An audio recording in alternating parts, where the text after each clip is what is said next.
Good evening everyone. आज हम NEET में प्रीवियस ईयर में पूछा हुआ क्वेश्चन डिस्कस करेंगे।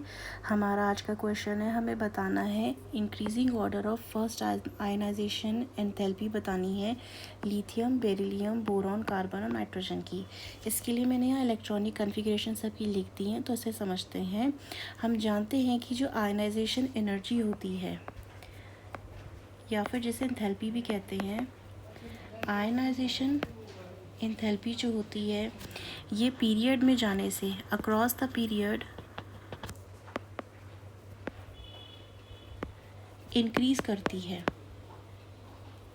इसका रीज़न क्या है? Due to effective nuclear charge. ठीक हो गया। यानी कि अगर हम सीक्वेंस देखें तो सीक्वेंस होना चाहिए हमारे पास Li के बाद आ जाना चाहिए Be के बाद B और C फिर N, लेकिन ये गलत है।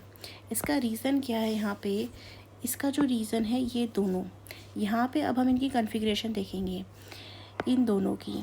यहाँ पे देखिए, अगर हम देखते हैं जो हमारे पास बेरिलियम आता है, बेरिलियम का जो ये 2s है ये कम्प्लीटली फिल्ड है, ये स्टेबल है अपने में, ठीक है। लेकिन अगर हम यहाँ बोरॉन का देखते हैं, यहाँ 2p1 है। 2p1 क्या है? यहाँ पे अनपेयर्ड है। अनपेयर्ड है यानी कि ये इसके कंपैरिजन में ईज़िली आयनाइज हो सकता है, जिसकी वजह से यहाँ जो ट्रेंड होता है इसमें थोड़ा चेंज आ जाता है। और जो यहाँ पे इंक्रीजिंग ऑर्डर बनेगा आयनाइजेशन एनर्जी का फर्स्ट, वो ये बनेगा सबसे कम से सबसे ज़्यादा की तरफ जाएंगे। तो यहाँ पे इंक्रीजिंग ऑर्डर में सबसे पहले आएगा लिथियम। लिथियम के बाद यहाँ पे आएगा हमारा नेक्स्ट कौन आएगा? यहाँ पे अब हमारा बोरॉन आएगा। बोरॉन के बाद आएगा हमारा बेरिलियम, उसके बाद आएगा कार्बन और उसके बाद आएगा नाइट्रोजन। ये है हमारा करेक्ट ऑर्डर।